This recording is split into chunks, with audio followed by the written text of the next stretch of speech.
Hello YouTubers, this is Cessnaace back again with another video game ads video. On Saturday, I took our two daughters to Game Over and picked up a lot of games for a lot of systems. Now, I'm not going to bother showing you the games that they picked out.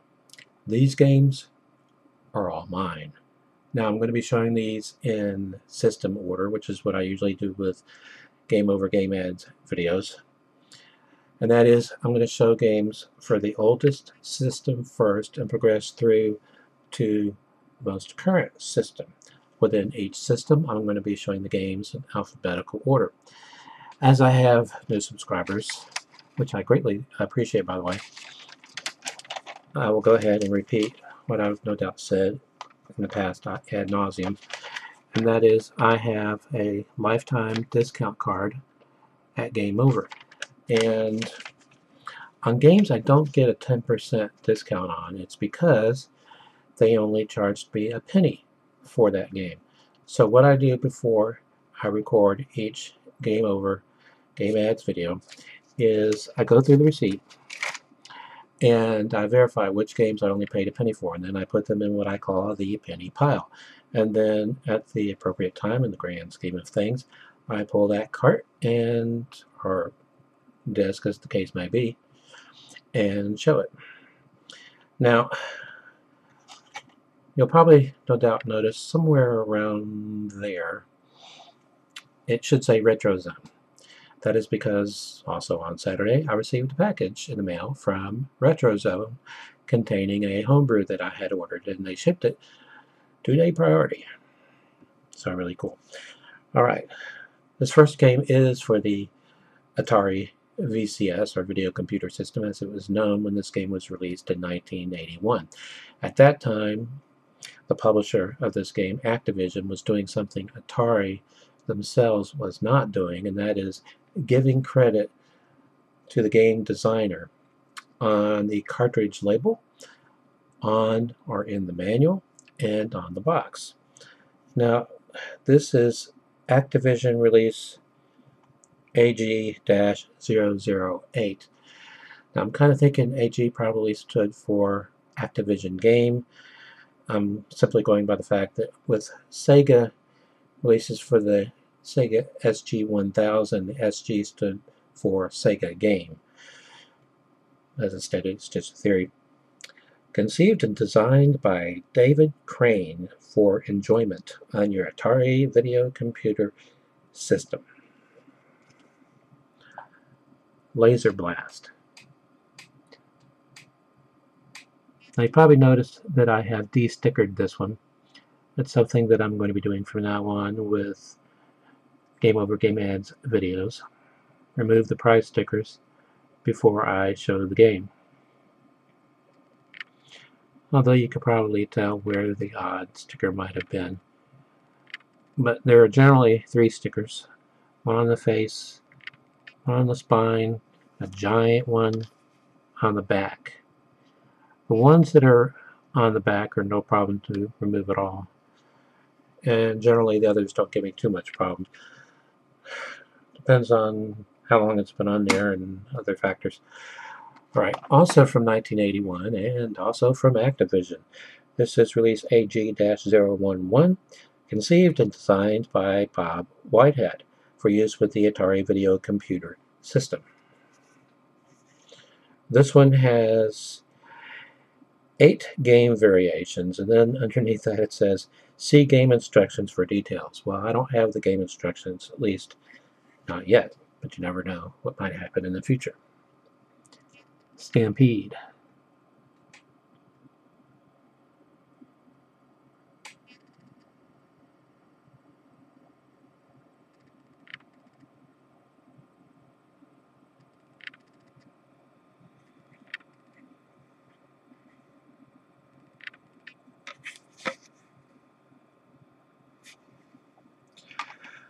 Okay, now we move to our first game from the penny pile. Now, probably a lot of you don't know that I already had a game for this system, but only one game, because I don't have the system. Not yet, but I'm planning on getting one sometime in the future. I'm talking about a game for the Atari 5200. This is a game that I love to play in the arcades. And so I have multiple ports of this game. This is Choplifter, which started off as a computer game from Broderbund. Now I don't know if you'll be able to make it out on the left there. The copyright information is attributed to Broderbund. Now this port and the one that I have for the 7800 were ported from the computer version. However, my favorite version that I've played would be the one for the Sega Master System, because the Sega Master System is based on the arcade version from Sega. Sega had enhanced the game for its coin-op, and as the Master System version is a conversion of the arcade game and not the computer game, it has levels and other enhancements that other versions don't have. Anyway, when I saw Choplifter, I had to get it, and it was only a penny.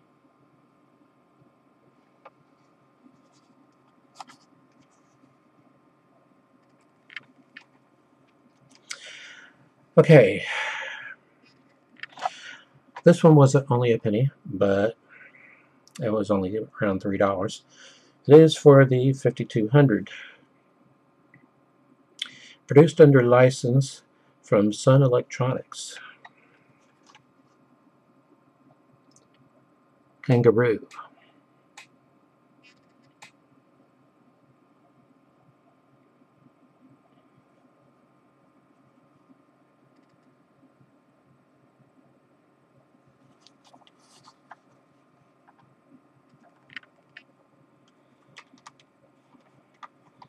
I'll try and clean that up further later. Going back to the penny pile, but sticking with the 5200, I believe it's pronounced Quix, a trademark of Tato America Corporation.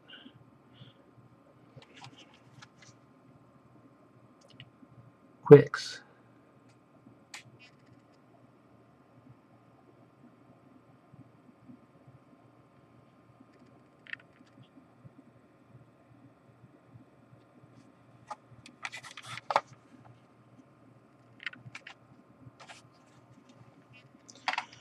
Okay, now we progress to games for the NES, but we're sticking with the penny pile for a moment.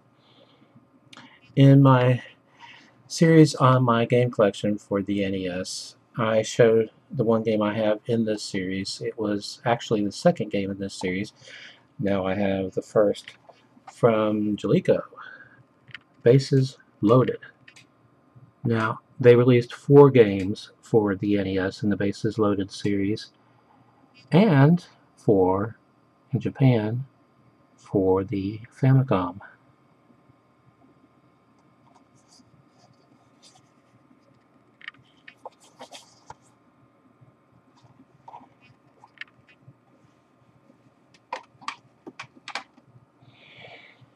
Okay, now for that homebrew from RetroZone. Waited for this to become available again for a long time. Probably some of you figured out that this is one of the games that I ordered.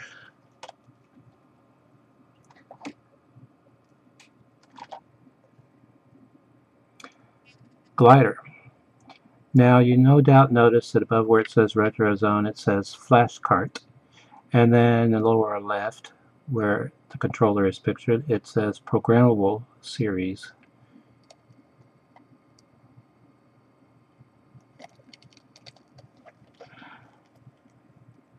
That is because in the game you guide a paper airplane through 60 rooms of a house.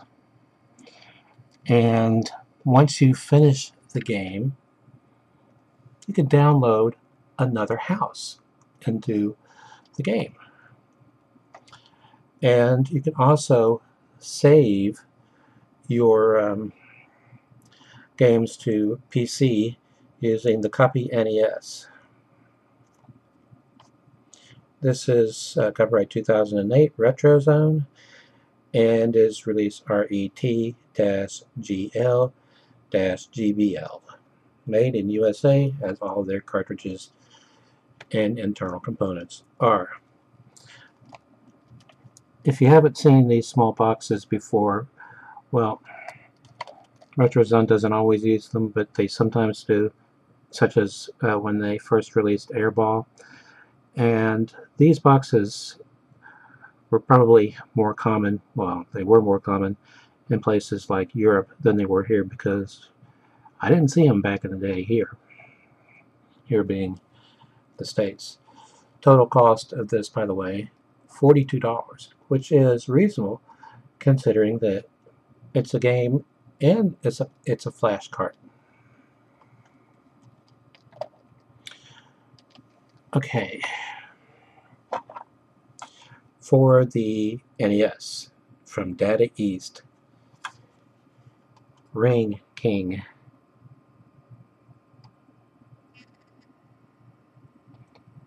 Notice above where it says Data East, you'll see the belt he's wearing says Data East.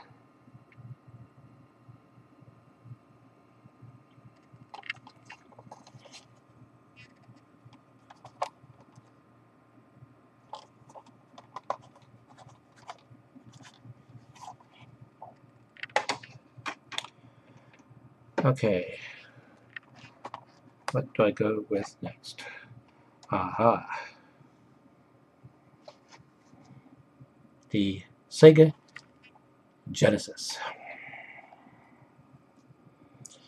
This is Arch Rivals, the arcade game. Most of my Genesis games are in their original cases. This one looks really good though. The cartridge, I mean.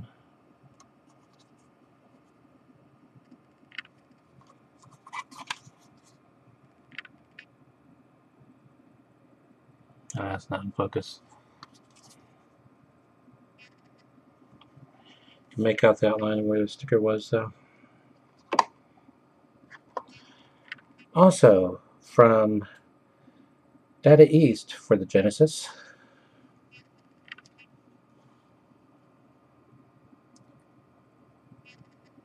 Atomic Runner.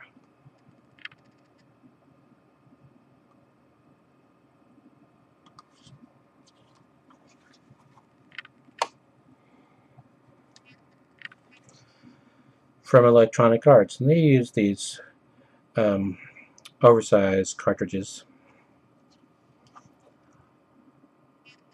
Lotus 2 Rex, which Rex stands for Race Environment Construction System.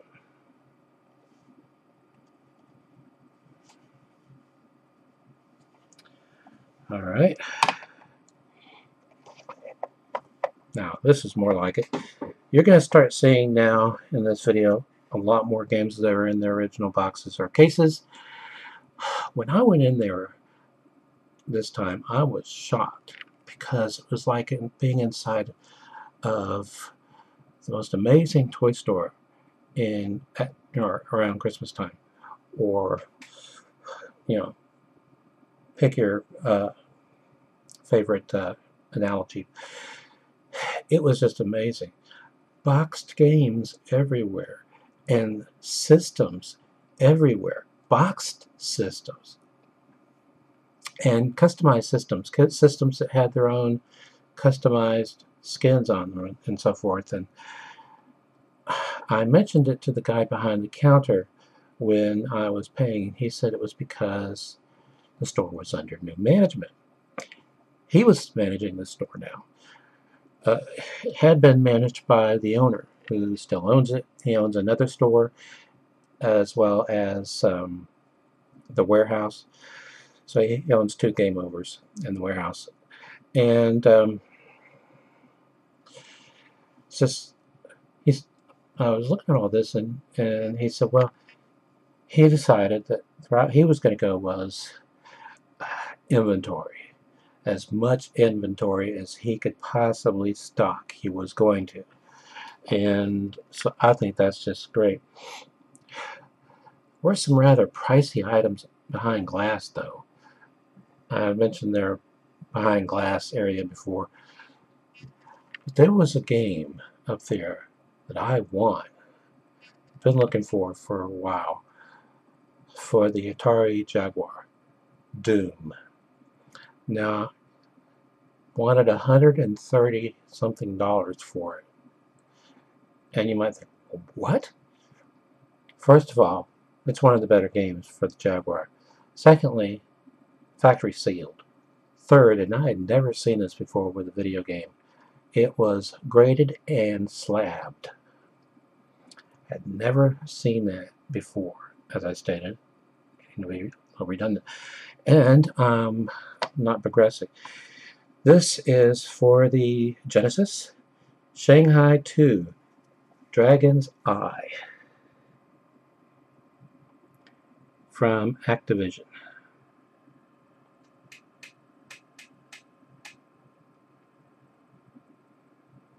Okay, there we go.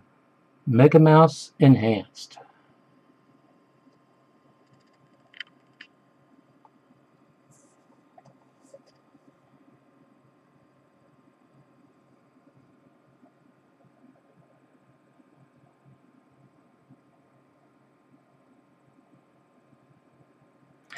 I looked up some old reviews, and this one is really well reviewed. I mean,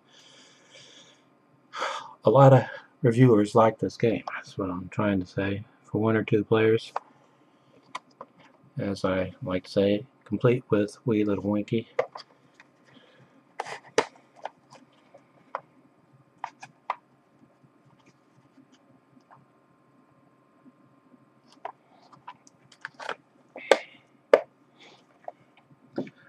Okay, the last game for the Genesis, and it is boxed. Warp Speed from Accolade.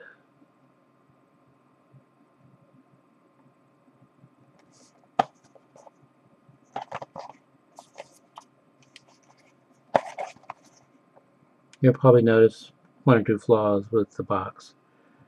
However, the inside is amazing. First of all, you have your registration card, a minty fresh manual, and a cartridge that's in really nice shape as well.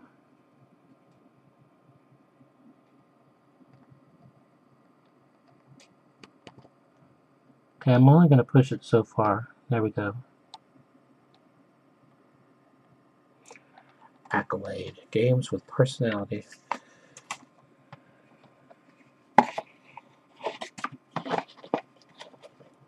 Whoops. I almost didn't put the manual back. Okay.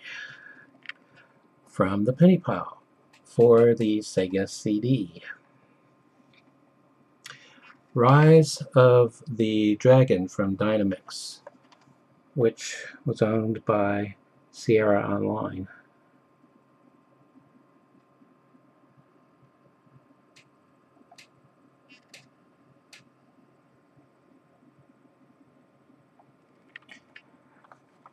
Also have Rise of the Robots for the 3DO, but that's in my collection and not in this video.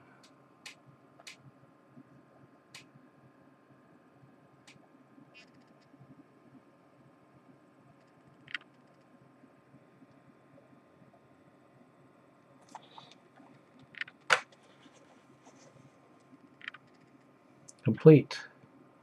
Even has the foam brick.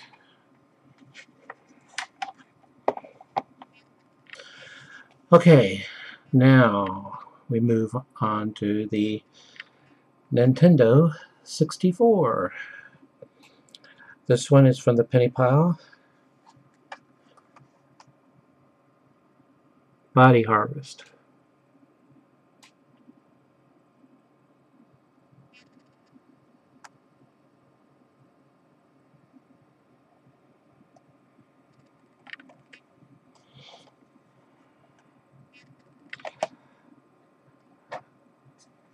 Alright, Monster Truck Madness 64.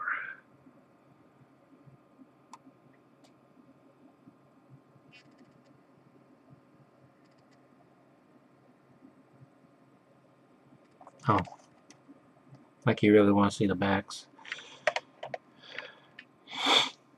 Okay, Penny Pile. This is Rush 2, Extreme Racing USA, which was the follow-up game to San Francisco Rush Extreme Racing. And it's boxed. It's only a penny.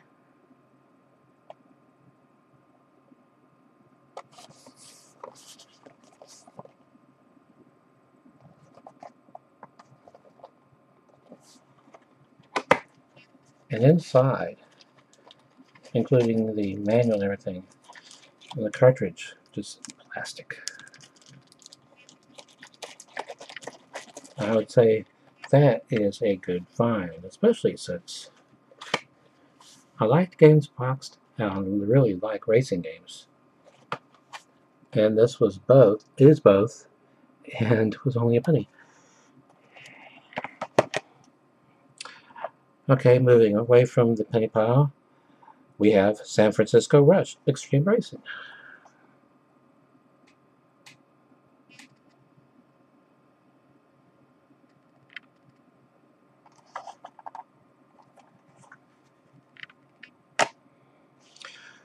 Okay,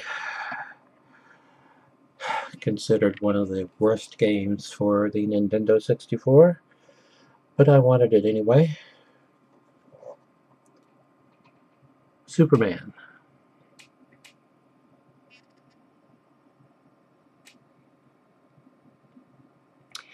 Now, Electronic Gaming Monthly rated this game out of 10. They gave it a 2, a 1.5, and a 0.5. That is pretty bad. Okay, going to the penny pile for the last time in this video. For the Sega Saturn, Scorcher.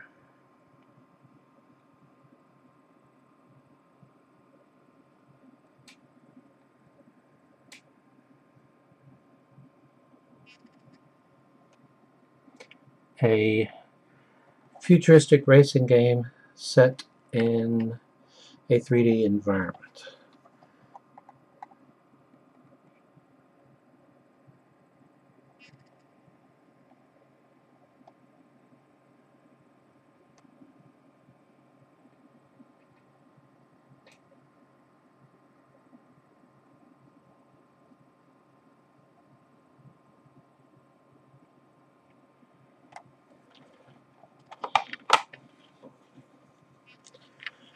This game is complete, except it doesn't have a phone brick.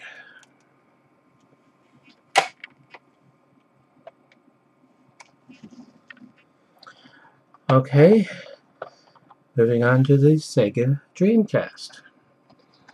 Now, out of all the games I picked up today, this is the only one that's a duplicate copy. And I'm getting better at not getting duplicate copies because I've been going through and inventorying my game collection, which is proving to be very time-consuming, but it's ingraining in my mind more thoroughly the games that I have. I was so far behind in playing games and been spending so much time playing others that anyway, this is Demolition Racer No Exit from Infogrames, which owned Atari at one point, I believe. Okay, these are not duplicates. This is supposed to be a really bad game also, but I didn't See any harm in trying it out? Kiss, Psycho Circus, The Nightmare Child. This was actually from Gathering of Developers, but it says on the back, Dreamcast conversion by Trimmer Entertainment. Sorry, Entertainment. I believe I said entertainment to begin with.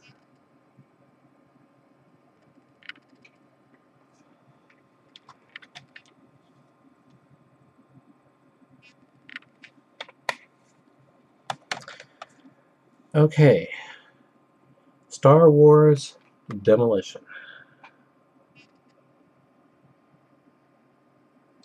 I believe the only other Star Wars game that I have for the Dreamcast is one that I believe I also have for the Nintendo 64. I really like the game, Star Wars Episode 1 Racer.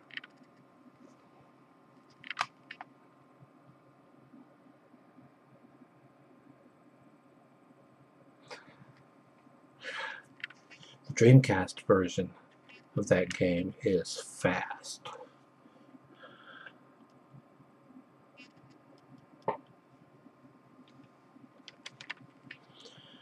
Okay, for the GameCube, this is from THQ, although I think someone else developed it. Beyond Games. This is Hot Wheels Velocity X. And cool feature of this game, which they note on the back of the case, is that if you plug in a Game Boy Advance into the controller port, it unlocks 3 cars. Not only in this game, but in the Game Boy Advance game.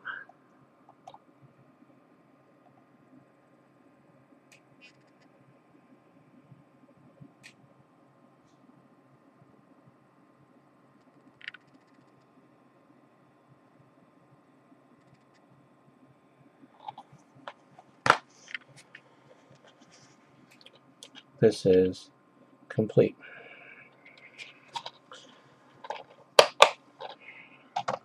And finally, for the PlayStation 3, 3D compatible game. This is supposed to be a really bad game, or at least a mediocre one, from Bandai Namco. But I really wanted it. Ergo, I bought it.